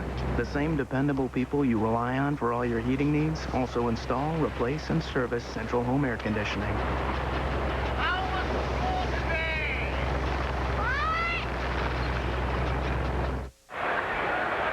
Back at Fenway, tied at 2. Top of the 6th inning. The top of the Yankees order to lead it off. Alfonso Soriano, Derek Jeter, and Jason Giambi. Anybody gets on, and Bernie Williams will have a chance. Alfonso with 63 hits, set the pace in the American League. And Wakefield falling behind 2-0. Soriano popped to short in the first, single to center in the third, and with that single drove in a run. Wakefield now with 81 pitches in his outing.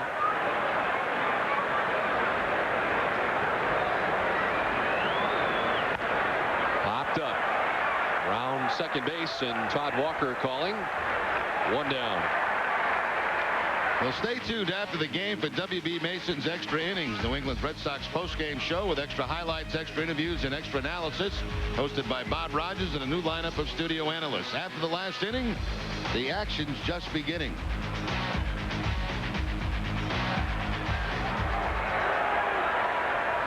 Well, Wakefield has retired 9 in a row. And now faces Derek Jeter, grounded to third in the first, fly to center in the third inning.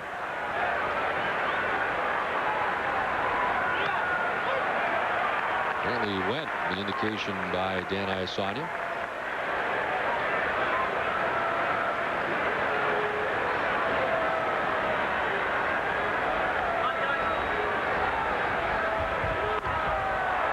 Popped up, foul off first, should reach the seats and will, despite both Hillenbrand and Marabelli chasing.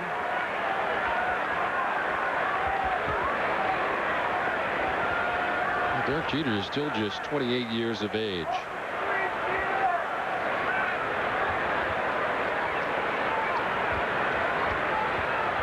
Former first-round pick of the Yankees back in 1992. Last year hitting under 300, which was very unusual for him. He strikes out this time. 6th strikeout for Tim Wakefield. It's an even 10 in a row retired by Wakefield. Let's check in with Tom Caron. Don, thank you. We are here with legendary conductor John Williams, who was a big Red Sox fan. Fantastic. I had the greatest experience earlier throwing the ball out. I didn't go all the way to the pitcher's mound, a little closer to home plate so I could get it all the way to the catcher, which I successfully did. And it was like a childhood fantasy made real. An unbelievable experience to be out there on the field. Were you actually more nervous about that than stepping out to conduct a symphony? A strange environment. A podium would have helped, I think. A little closer to the plate never hurts either. You get out here as often as you can, you were telling me, which isn't that often come Tanglewood season, but now you've got a chance. I come a couple of times a year. But when the orchestra goes to Tanglewood, you know, for July and August, I'm out there for the entire time, and it's difficult to get into games very often. But I will come whenever I can. And our former music director, Seiji Ozawa, he and I used to come here and just inhabit this place and have the most marvelous experience. Getting ready for Tanglewood. John, thank you very much. Thank you. Great to be here. John Williams with us. Maestro Orsillo, back to you. Thank you very much, Tom. Out went Nomar, and they were able to elude a collision. We're still tied at 2. 6th inning back at Fenway. Clemens back on the mound in the midst of a 2-2 ball game. And Kevin Millar to lead it off. Millar walked in the first, struck out in the third.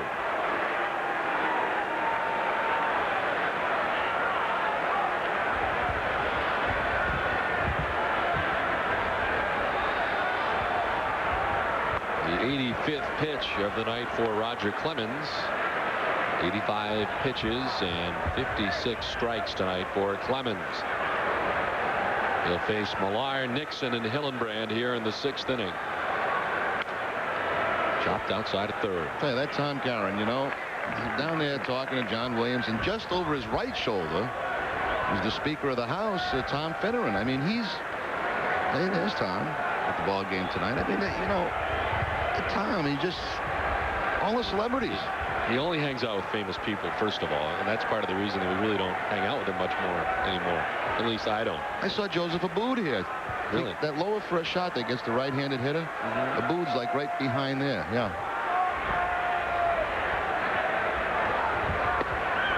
Strike 3, Millar gone. 6th strikeout for Roger Clemens.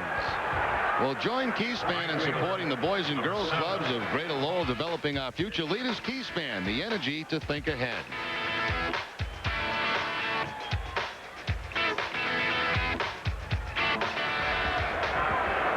One down, and it brings up Trot Nixon, who's 1 for 2. Nixon single to right his last time up. Struck out looking back in the first inning.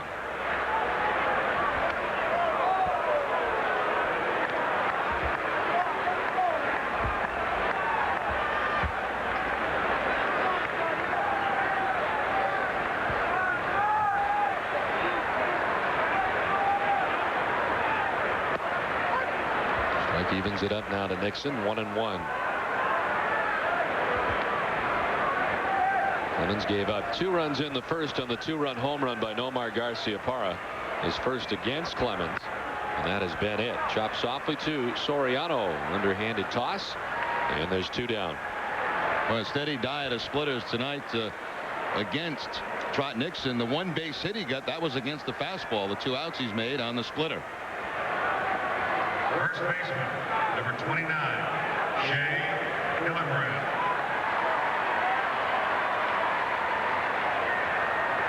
Here's Shea Hillenbrand, 0 for 2. Shea has grounded out twice in the game.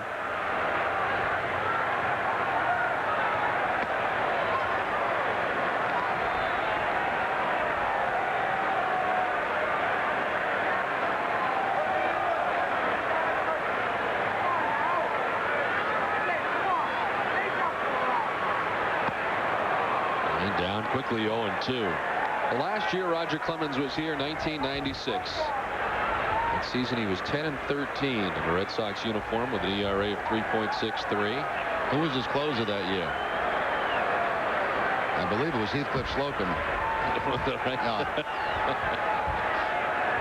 So you're saying that the 10-13 is not indicative of the way he pitched, is probably what you're getting at. Misleading. The 0-2 is up and away. Bullpen that year lost 7 leads for Clemens.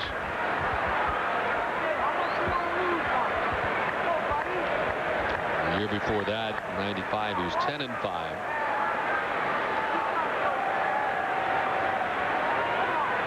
9-7 in 94 for the Red Sox. Line to left. Hillenbrand takes the 1-2 to left for a base hit, a 2-out single. 7-game hitting streak now for Shea Hillenbrand. He gets one of those split-fingered fastballs that just stayed up, I think, a little bit more than Clemens would have liked it to. And Hillenbrand quickly puts it on the line in front of Matsui.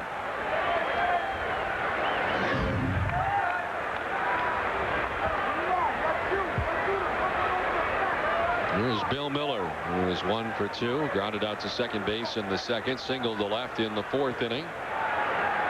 Red Sox out hitting New York 8-2 as they continue to bat here in the last of the 6th inning.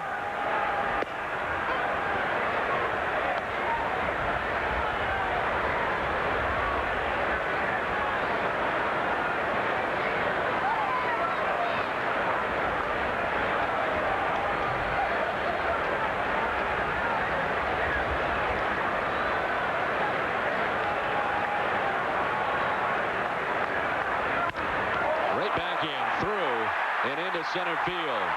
Heading for third base is Hillenbrand. He will get there on the single by Bill Miller, and the go-ahead run just 90 feet away. That got back on Roger in a hurry. Yeah, got him right off the hip, too, it looked like. That's going to bring Hugh Monahan and Joe Torre out. I think Roger's going to be fine.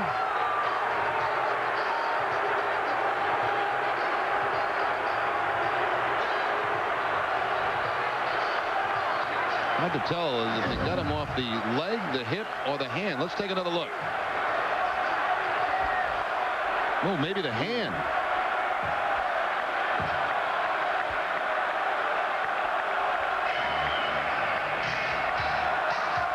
Looks like more like the hand or the wrist, huh, Don? Yeah, I would agree. I wonder the concern from the dugout.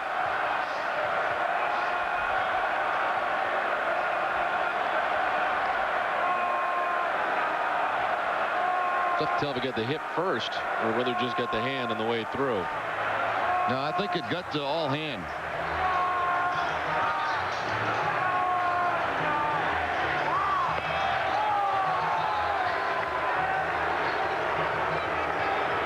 We'll give him a few warm-up tosses here under the watchful eye of Joe Torre. Now, I think if you watch this line drive, it's going to get Clemens right off that throwing hand or wrist. Yep, right off the back of the hand. Wow. At first, it looked like the hip.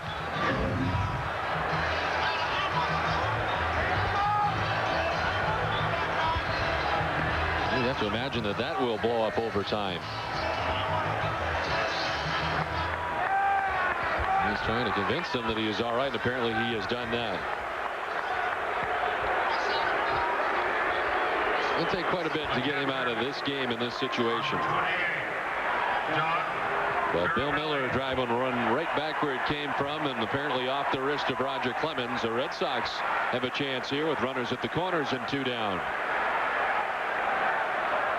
Mirabelli 1 for 2 tonight. The one part was a double in the second inning.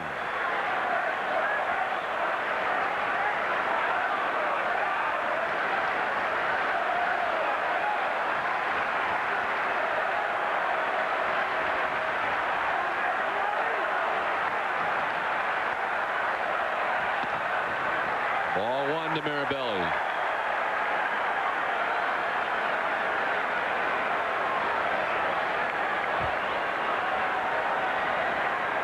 Rogers surveys the situation. He finds Hillenbrand at third, Miller at first, and 2 down here in the bottom of the 6th inning. He draws closer to the 100 pitch mark. He's at 97 of them right now.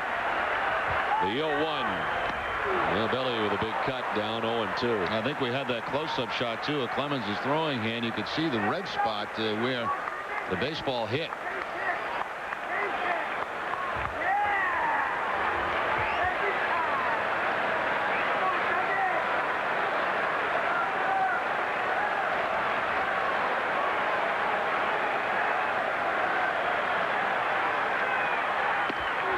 In there for a strike. 1-2 now.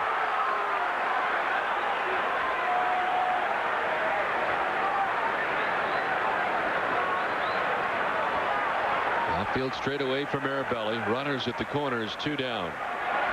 And a chance here with the game tied 2-2 for the Red Sox to go ahead.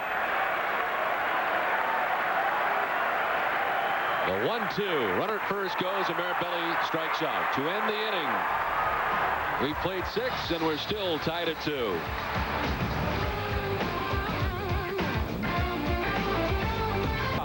By Foxwoods Resort Casino, the wonder of it all in Southeast Connecticut, and by Rico. Move your ideas forward faster.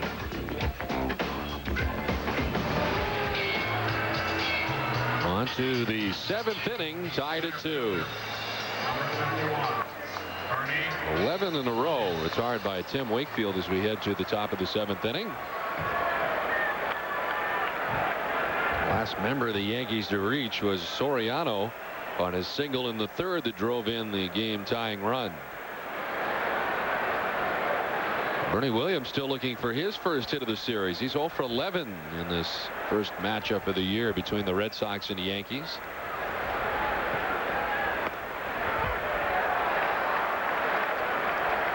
Wakefield starts off ahead, Tim, with 6 strikeouts over 6 innings. And he's got 1 in every inning tonight.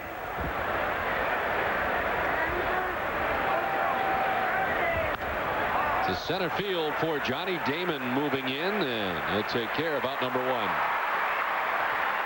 Well, visit RedSox.com, the official website of the Boston Red Sox, for your chance to win 2 Green Monster seat tickets during this homestand. A pair of tickets will be given away to a lucky fan each day. Log on to RedSox.com today for your chance to win.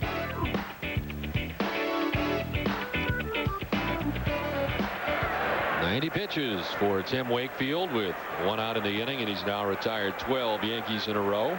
Hideki Matsui's 0 for 2 tonight, a ground out and a strikeout. So he went looking his last time up. Popped up, right side. Shea Hillenbrand. 2 down. All the focus on this game, obviously, on Roger Clemens, but as we look at Chris Hammond warming in the bullpen, Tim Wakefield only allowing 2 hits in this game. Well, with the way Hammond warming up here a little bit rapid fire, you wonder if that's it for Roger. Don't know. Have to see how that wrist responds, whether that thing is swollen now or he's able to come back out. But you're right, he's warming up like he's in a hurry. Jorge Posada is 0 for 2. He's grounded to short and grounded to second base.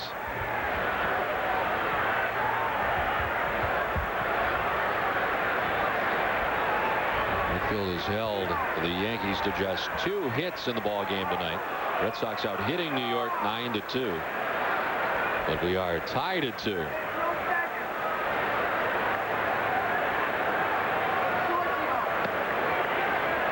Missing inside. Wakefield wanted that one.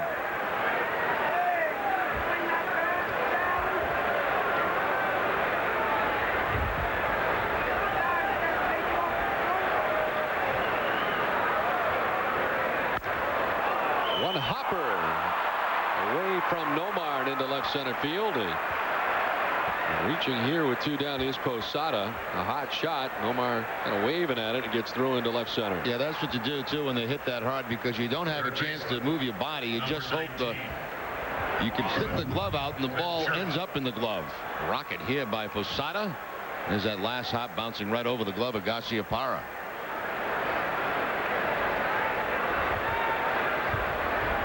So a hit in the 3rd of the night for the Yankees. Jorge Posada with his first. And it breaks up a string of 13 in a row. Retired by Tim Wakefield. Here's Robin Ventura. Ventura struck out in the 2nd, grounded out in the 5th.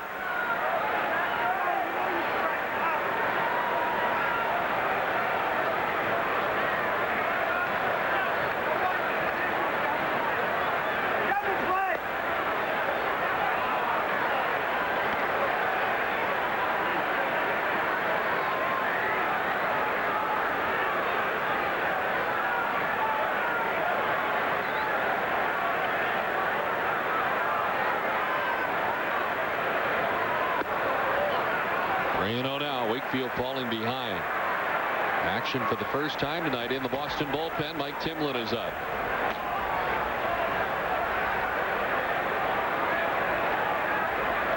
Tim Wakefield working here into the 7th inning, and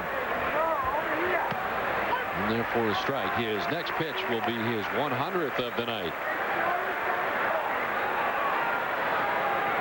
99 pitches so far, 62 of them for strikes for Tim Wakefield. 3-1. That will miss, and he walks Robin Ventura. Only the 2nd walk given up tonight by Wakefield, but all of a sudden, with 2 outs in the inning, the Yankees have 2 quick base runners, and that'll bring Grady Little out to the mound. Yeah, I think just a conversation to see how Wakefield is feeling at this stage of the game. Wakefield looking in a couple of pitches, and that at bat thought he had strikes.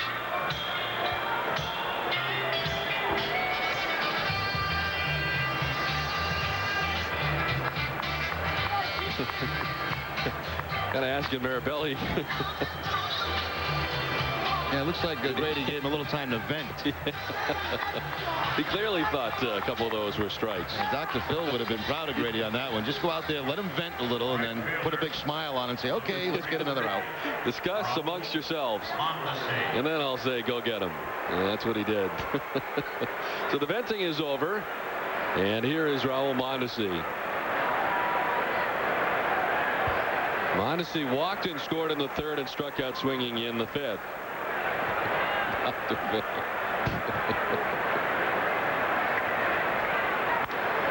Into center field, and it's a base hit. Around from 2nd comes Posada. He will score the go-ahead run. To 3rd goes Ventura. Mondesi has driven in the go-ahead run, and the Yankees lead it 3-2. All of this with 2 down. That base hit, walk, and that first pitch. Mondesi on the line, shot up the middle. Not exactly a shot. Look, it had a lot of spin on it, but certainly good placement. And the Yankees take the lead as Posada comes around to score. So now, if Clemens were to come out of the game, he would have a chance to pick up 299. He would have to rely on his bullpen to get the job done for him. Heyman was up in the bullpen, and after some rapid fire now has slowed it down quite a bit. He's still standing out there.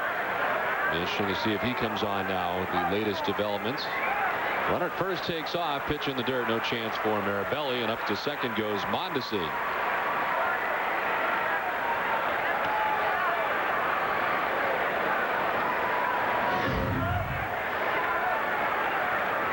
Two stolen bases tonight for the Yankees, as Mondesi has one now, and earlier Alfonso Soriano had one in the third inning.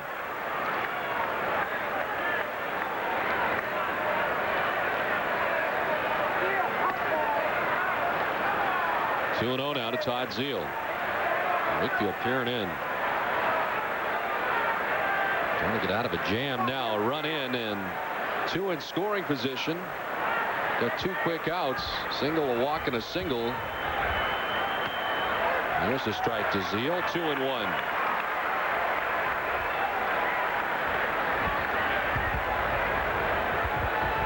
The top of the New York order waits on deck. The dangerous Alfonso Soriano.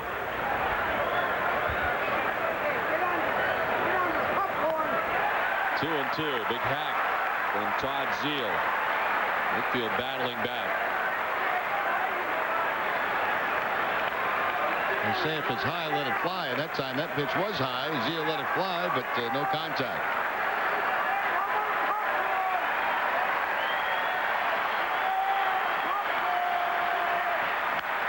Popped up into right center field. Out goes Walker. In comes Nixon, and Nixon there to make the catch. The Yankees get a run and pull ahead 3-2.